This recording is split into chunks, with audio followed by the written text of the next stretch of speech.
Studio में हमारे साथ अमिताभ तिवारी जी, सुब्रकमल दत्ता जी भी हैं। तो हम सब में अगर एक बंगाली हैं तो वही बताएं, आपकी विश लिस्ट क्या है इस सरकार से?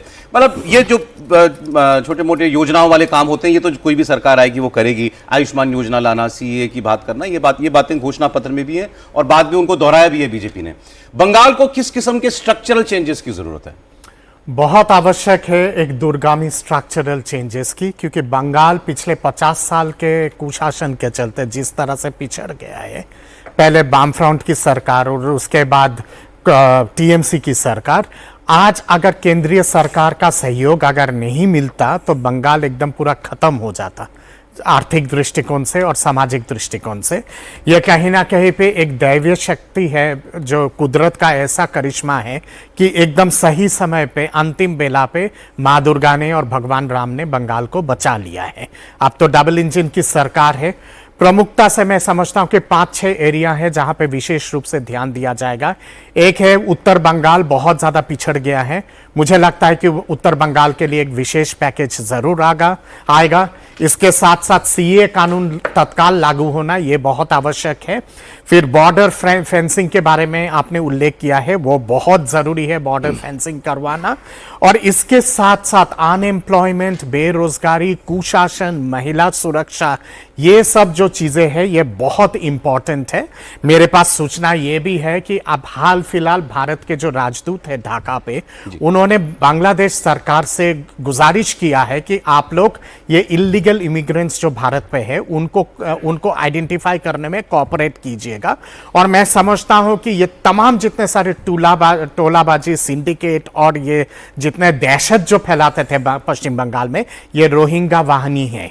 और इस रोहिंग्या वाहिनी को आप तरी पार करके पद्मा के उस पार फेंकना बहुत आवश्यक है, क्योंकि इन्होंने बंगाल की भूमि को खोखला कर दिया है।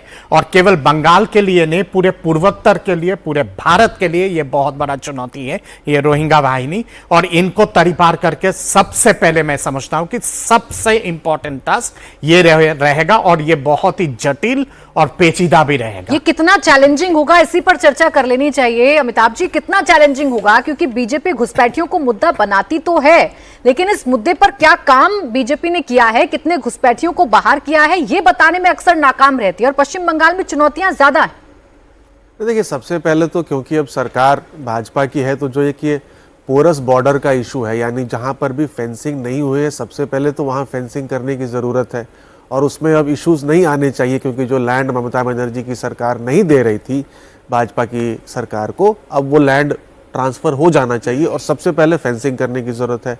दूसरा है, जो सर कह रहे हैं कि भाई आइडेंटिफिकेशन की ज़रूरत है कि भाई घुसपैठिया है कौन, और जब आपने आइडेंटिफाई कर लिया उन घुसपैठियों को, तो उन्हें डिपोर्ट कैसे किया जाए, उसके लिए भी, क्योंकि जो नए जो राजदूत बने हैं वो भी बंगाल से ही आते हैं, और नई सरकार के साथ बातचीत कर करके, मामला तो पेचीदा है कि मान लीजिए ये संख्या हज़ारों लाखों में है, तो कैसे इनको वापस बंगाल भेजा जाए, क्योंकि ये नेशनल सिक्योरिटी का भी मुद्दा है।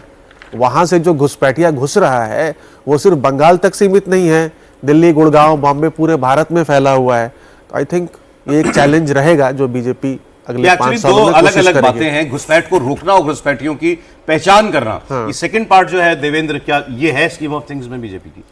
निश्चित तौर पे, और बड़े चैलेंज के तौर पर है। उसमें एक चीज़ जो हम लोग ये पूछ रहे थे कि ऐसा कैसे संभव है, जैसे अगर इतने सारे लोगों की आप पहचान करा लें, बांग्लादेश लेने को तैयार ना हो, फिर भेजेंगे कैसे, किस तरीके से, उसके लिए क्या मैकेनिज्म होगा। तो उन सारी चीज़ों पे बहुत खुलकर नहीं कहा गया, लेकिन जो इशारा एक समझ में आ रहा था सौरभ, उसमें ये कि मुझे लगता है कि फेंसिंग के काम में जो थोड़ा वक्त लगेगा ना, या थोड़ा जानबूझ के लगाया भी जाएगा, तो उसमें ये इंडिकेशन था कि जिस तरीके से वो लोग आए थे उसी तरीके से जा भी सकते हैं। पुशबैक तो उसमें ज़रूरी नहीं है कि वो सब कुछ कैमरे के सामने हो, डिक्लेयर्ड वे में हो। अगर उन लोगों के सामने, जैसे जो बांग्लादेशी वहाँ पे रह रहे हैं, जब उनको ये समझ में आ जाएगा कि हमारी पहचान कर ली गई है और हमारे ऊपर बहुत लीगल, वो तो खुद ही जा रहे थे जब अभी वही SIR हुआ, बिल्कुल। तो उसमें अगर उनको ये सपोर्ट नहीं मिला होता टीएमसी सरकार का, तो उस समय शायद बहुत बड़ी संख्या ऑलरेडी कम हो चुकी होती, क्योंकि वहाँ पर टीएमसी के ढांचे ने उन लोगों को सपोर्ट करना शुरू कर दिया कि डरने की जरूरत नहीं है, हम लोग हैं, हमारी सरकार दोबारा आ रही है, आप लोगों को कोई दिक्कत नहीं होगी। इसके चलते फिर उसमें थोड़ी कमी आ गई, अन्यथा और तेज रफ्तार से